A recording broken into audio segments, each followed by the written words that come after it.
একদিন সূর্য ঠিক মাঝ আকাশে এমনভাবে জ্বলছিল যেন রাগের আগুন ছুটছে।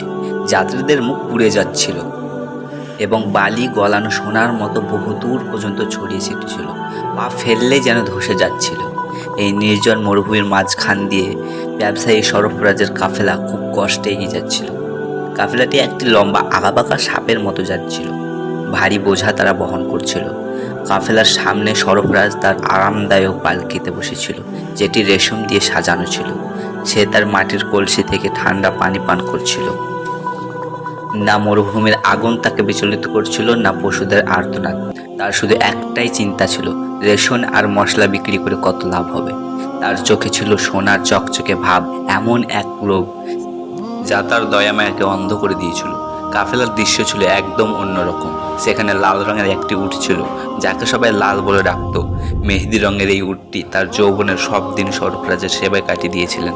লালের ওপর পাহাড় সমান বোঝা চাপা ছিল, এত বোঝা যে তার শক্তিশালী পাগুলো প্রতি কদমে কাঁপছিল। হঠাৎ লালের এক পা সামনের এক গর্তে গিয়ে আটকে গেল। উটটি ওঠার চেষ্টা করলো, কিন্তু বোঝা এত বেশি ছিল যে সে জোরে মাটিতে আছড়ে পড়ল। দুর্ভাগ্যবশত একটি পাথরের কিনারায় জোরে আঘাত লাগলো। একটি চাপা চিৎকার এলো, রক্ত বালিতে মিশে গেল। লাল ওঠার চেষ্টা করলো, টলল, থাকলো, চোখ খুলল, কিন্তু অন্ধকার ছাড়া কিছুই দেখতে পেল না। তার চোখের দৃষ্টি চিরতরের জন্য হারিয়ে গেল। কাফেলা থেমে গেল। সরফরাজ রাগে গজগজ করতে করতে পালকি থেকে নামলো। কারোর অবস্থা জানার জন্য নয়, বরং এটা দেখার জন্য যে মালের কোনো ক্ষতি হলো কিনা।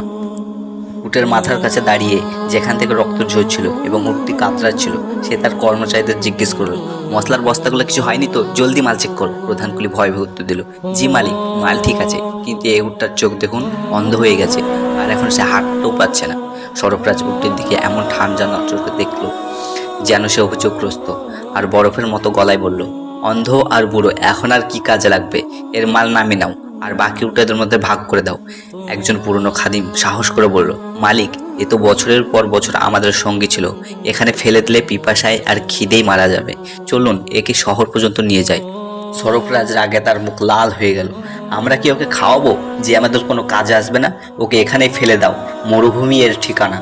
মন না চাইলেও লোকেরা হুকুম পালন করলো, আর লালের কাছ থেকে মালপত্র নামিয়ে ওকে এখানেই ফেলে চলে গেল। কাফেলা এগিয়ে গেল। দূরে যেতে যেতে এক সময় চোখটা আড়াল হয়ে গেল। এক ভয়ানক নীরবতা নেমে এলো। এখন সেই নির্জন প্রান্তরে শুধু অন্ধ উটটি রয়ে গেল। লাল একা বসে রইল, রক্তাক্ত মাথায় এদিক ওদিক ঘোরালো। তার দাঁড়ানোর শক্তি ছিল না। নিজের ভারী শরীরটা একটা শুকনো গাছের কাছে ঠেলে দিল, যে কোনো ছায়াই দিচ্ছিল না। সে খুব কষ্টে শ্বাস নিচ্ছিল, বুকটা ঘর ঘর শব্দে ওঠানামা করছিল। মাছেরা তার ক্ষতের চারপাশে জমা হলো, আর শকুন আকাশে চক্কর দিতে লাগলো নিজেদের ভোজের অপেক্ষায়। এই মুহূর্তে লাল তার ভাগ্যের কাছে হার মেনে নিল। সে তার নিভে যাওয়া চোখের পাতা বন্ধ করে নিল এবং স্থির হয়ে গেল। শুধু দুফোঁটা গরম চোখের জল গড়িয়ে পড়ল। সেই তপ্ত দুপুরে লাল ভাবলো মৃত্যুই তার একমাত্র সঙ্গী হতে চলেছে। তখন ভাগ্য তার দিকে এক রহমত বা দয়া পাঠিয়ে দিল, যা দুই পায়ে হেঁটে এলো। মরুভূমির বালির ঢেউ খেলানোর মাঝখান দিয়ে একজন মানুষের ছায়া দেখা গেল, যে নিজের সামনে কিছু দুর্বল ছাগল তাড়িয়ে নিয়ে আসছিল। চরভূমির অভাবে ছাগলগুলোর পাঁজরে হাড় বেরিয়ে গেছিল। ইনি ছিলেন মাসুদ, একজন গরিব রাখাল, কিন্তু তার চোখে ছিল এক অদ্ভুত আলো, সন্তুষ্টি আর প্রশান্তির আলো, যা কারো ধনভাণ্ডার দিয়েও কেনা যায় না। মাসুদ যখন তার ছাগলগুলোর জন্য শুকনো ঘাস খুঁজতে ব্যস্ত ছিল, বালিতে পড়ে থাকা সেই বিশাল প্রাণীটিকে দেখতে পেল। সাবধানে কাছে এলো। সে তার বুকের ধরফারানি বেড়ে গেল। একটি বিশাল প্রাণী তার শেষ নিঃশ্বাস নিচ্ছে। মাসুদ তার কলসিটি নাড়ালো এবং দেখলো একটু পানি আছে, যা দিয়ে কোনো মতে সে তার নিজের ঘর পৌঁছাতে পারবে। মুহূর্তের জন্য সে থমকে গেল। সে ভাবলো, যদি একে খাইয়ে দিই তবে আমার প্রাণ শেষ হয়ে যাবে আর আমি পিপাসায় মারা যেতে পারি। আর যদি ফেলে যায়, এক নিষ্পাপ প্রাণী মারা যাবে। আল্লাহর রহমত ভাগ করা যায় না। সে বিড়বিড় করে বলল, বিসমিল্লাহ, হয়তো আল্লাহ তোমাকে আমাদের মুক্তির কারণ বানিয়ে দেবে, যেদিন কোনো ধন সম্পদ কাজে আসবে না। সে তার পানি পান করালো। যখন ঠান্ডা পানির ফোঁটাগুলো তার শুকনো গলায় গিয়ে প্রবেশ করলো, তার শরীর হালকা কেঁপে উঠলো, আর সে পানির ফোঁটাগুলো ব্যাকুল হয়ে গিলতে লাগলো, যেন জীবনের রক্ত তার শরীরে আবার বইতে শুরু করলো। মাসুদ তার সাথে আর্দ্রতার সাথে কথা বলছে, যেন কোনো মানুষের সাথে কথা বলছে। কোনো ভয় নাই রে বেচারা, মানুষ তোমার ওপর জুলুম করেছে, কিন্তু মানুষের রব অতি দয়ালু এবং সর্বজ্ঞানী। 1 ঘন্টা আরামের পর মাসুদ উটটিকে দাঁড়ানোর চেষ্টা করলো। উটটি অন্ধ আর ভারী, কিন্তু একজন অজানা মানুষের স্পর্শে উটটি নিরাপত্তা অনুভব করলো আর উঠে দাঁড়ালো। মাসুদ কাটা রশি দড়ি ধরে উটটিকে নিজের সাথে নিয়ে গেল। যখন সে পড়ে যেত মাসুদ ফিসফিস করে বলতো, এসো, চেষ্টা করো, এখন আমি তোমার চোখ। দুজন সন্ধ্যার দিকে হাঁটতে লাগলো, একজন গরিব মানুষ আর একজন অন্ধ উট। এক অদৃশ্য সম্পর্ক তাদের জুড়ে দিয়েছিল, যা রশিদ থেকেও মজবুত। মাসুদ তার মাটির তৈরি কুড়ের ঘরের কাছে এসে পৌঁছালো, যা খেজুর পাতার ছাদ, ফাটল ধরা দেওয়াল, কিন্তু তাতে সেই উৎসাহ ছিল যা বাদশাদের প্রাসাদেও নেই। তার স্ত্রী হালিমা তাদের স্বাগত জানাতে বাইরে এলো। যখন সে তার স্বামীর পিছনে ঢেকে দেওয়া সেই দিগন্ত প্রাণীটিকে দেখলো, সে অবাক হয়ে ভ্রু মুচকে বলল, ওগো মাসুদ, তুমি এই বিশাল মেহমান নিয়ে এসেছো, অথচ আমাদের নিজেদের পেট ভরানোই কঠিন। এ কে? মাসুদ বিশ্বাসের হাসতে হাসতে বলল, ভয় পেও না, এ রিজিক কার কাছ থেকে আসবে জানো? হালিমা দীর্ঘ নিঃশ্বাস ফেললো এবং উটের নিভে যাওয়া চোখের দিকে তাকালো। তাতে এক হৃদয় বিদারক শূন্যতা দেখে তার মন ছুঁয়ে গেল। ভেতরে দৌড়ে গেল এবং রাতের খাবারের জন্য যা ছিল নিয়ে এলো। কয়েকটা শুকনো খেজুর আর জবে তৈরি শক্ত রুটির টুকরো। পুরানো মাদুরে বসে মাসুদ রুটির টুকরো 3 টুকরো করলো এবং 1 ভাগ নিজের জন্য, 1 ভাগ তার স্ত্রীর জন্য এবং সবচেয়ে বড় অংশটা অন্ধ উটটিকে দিল। লাল মাসুদের হাত থেকে খুব সাবধানে খেলো, যেন সে অনুভব করতে পারছিল ওই লোকমাটিতে কতটা ত্যাগ মিশে আছে। সে রাতে 3 জনই কিছু ক্ষুধার্ত পেটে ঘুমালো, কিন্তু তাদের মনে এক অদ্ভুত শান্তিতে ভরে গেল, যেন ফেরেশতারা তাদের ছোট্ট কুঁড়ে ঘরটিকে ঘিরে রেখেছে। মাস কেটে গেল এবং সেই অল্প জিনিসে বরকত নেমে এলো। লালের স্বাস্থ্য অবাক করার মতো ভালো হয়ে গেল। তার ভুজ আবার চর্বিতে ভরে গেল এবং শরীর মাংস আর শক্তিতে ভরে গেল। তার চামড়া সূর্যের নিচে এমনভাবে চকচক করতে লাগলো যেন গলানো সোনা। যদিও তার দৃষ্টিশক্তি ফিরে এলো না, কিন্তু তার অন্তর্দৃষ্টি এমনভাবে খুলে গেল, সে দূর থেকে মাসুদের পায়ের শব্দ চিনে নিত, কান নাড়াতো এবং খুশি হয়ে শব্দ করত যখনই তার মালিক কাছে আসতো। মাসুদ চাঁদনি রাতে তার উটটির কাছে নিজের শরীর ঠেকিয়ে দিত এবং এমনভাবে গল্প করত যেন নিজের কাছের বন্ধুর সাথে কথা বলছে। মাসুদ জানতো না, সে যখন বিশাল প্রাণীটির দিকে তাকাতো, যে আল্লাহ ওই উটের পায়ের নিচে কাছে এক বিজয়ের চাবি লুকিয়ে রেখেছে। মাসুদ মজবুত রশি লালের গলায় বাঁধত এবং নিচের আগা নিজের হাতে ধরত। এক শরীরের মতো তারা একসাথে চলতো, রাখাল তার চোখ দিয়ে আর উট তার শক্তি আর অনুভূতি দিয়ে। তারা মরুভূমির গভীরে চারভূমির খোঁজে বের হতো, যেখানে অন্য রাখালের আর চোখ পড়েনি, যেখান থেকে দূরে বুনো ঘাস জন্মাতো। এক মেঘলা দুপুরে যখন মেঘলা আকাশে ঢাকা ছিল, যা দূরের বৃষ্টির খবর দিচ্ছিল, মাসুদ আর তার পাল এক নামহীন এলাকায় পৌঁছালো। সেখানে একটি পাথর এমনভাবে বসে আছে যেন শিকারের খোঁজে বসে আছে। যেমনি সেই পাথরের ছায়ার কাছে পৌঁছালো, লাল নিজের জায়গায় থমকে গেল, যেন বিদ্যুৎ ভূপিষ্ট হয়েছে। মাসুদ আলতু করে রশি টানলো, চলো, এখন আরামের সময় নয়। কিন্তু উট নড়ল না, নিজের মাথা ওপর নিচ করতে লাগলো, যা ছিল ঘাবড়ানোর লক্ষণ। তার চৌড়া নাসার অন্তর কাঁপছিল, সে জোরে নিঃশ্বাস টেনে নিচ্ছিল, একটা ফস শব্দ করছিল, যেন একটা পরিচিত গন্ধ শুকছে, যা অনেক দিন ধরে নিখোঁজ। লাল তার স্বাভাবিক নিরাপত্তা ভাবলো এবং করুণ এক লম্বা ডাক দিল।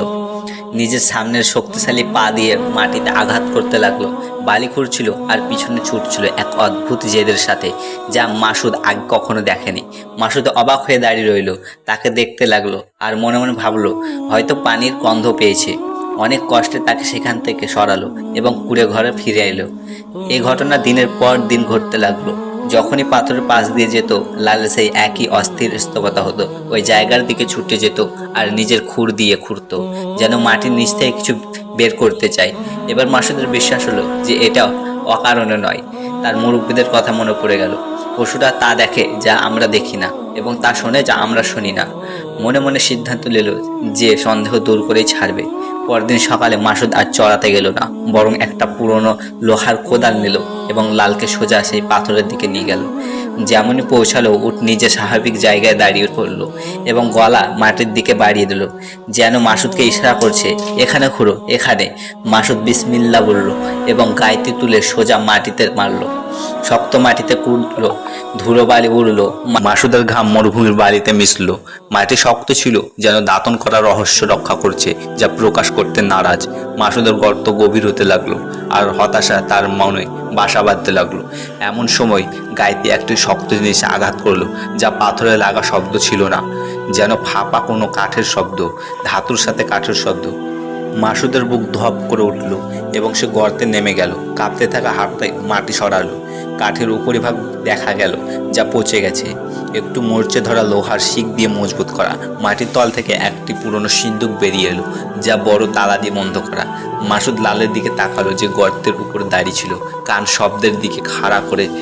সেই নিস্তব্ধতায় গরিব রাখাল বুঝতে পারলো যে ওই অন্ধ জানোয়ার তাকে শুধু সোনার খনি পর্যন্ত পৌঁছায়নি, বরং এক ভয়ঙ্কর রহস্য পর্যন্ত পৌঁছে দিয়েছে, যার মরুভূমির বালি আর বিশ্বাসঘাতকতা দাফন করে রেখেছিল।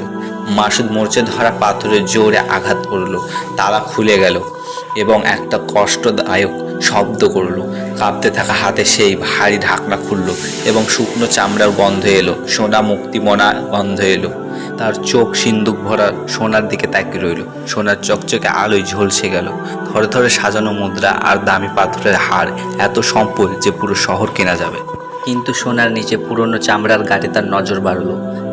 হাত বাড়িয়ে একটা গাঁট তুলল, কারণ সে খুব কষ্টে পড়তে পারত। নিজের চোখের কাছে আনলো এবং কাপা গলায় পড়ল। বাগান বিক্রি চুক্তি, এতিমদের সম্পত্তি, জালবন্দি, ব্যবসায়ী সরফরাজ। তার চোখ ভয়ে বড় হয়ে গেল। মাসুদ সেই মুহূর্তে বুঝতে পারলো, এখন তার কাছে শুধু ধন ভাণ্ডার নয়, সবচেয়ে ক্ষমতাবান ব্যবসায়ীর বিরুদ্ধে তার কাছে প্রমাণ আছে, যা সে মানুষের কাছে থেকে নজর করে রেখেছিল। যখন তার মাথায় এসব সত্য হজম করতে ব্যস্ত, তখন বাতাসে একটা শির দিয়ে উঠল। নিজের সাথে আরেকটা শব্দ নিয়ে এলো, খুরের আওয়াজ মাটিতে জোরে আঘাত করছে এবং তাদের দিকে এগিয়ে আসছে। লাল দাঁড়িয়ে গেল এবং কান দিগন্তের দিকে বাড়িয়ে দিল এবং ভয়ে পাক মাটিতে ঠুকতে লাগলো। মাসুদ মাথা তুলল এবং যেদিকে উট কান পেতেছিল সেদিকে তাকালো। তার শিরে রক্ত জমে গেল। 1 মাইল দূরে ঘন ধুলো উড়ল। তার ভিতর থেকে কালো দুটো ঘোড়া বেরিয়ে এলো। তাদের সাওয়ারিরা শয়তানি রূপে ছুটছিল। মুখ ঢাকা তলোয়ার সূর্যের নিচে চকচক করছিল। মাসুদ ভয়ে বিড়বিড় করলো, মনে হয় এরা স্বর্গরাজের লোক, খাজানা দেখতে এসেছে।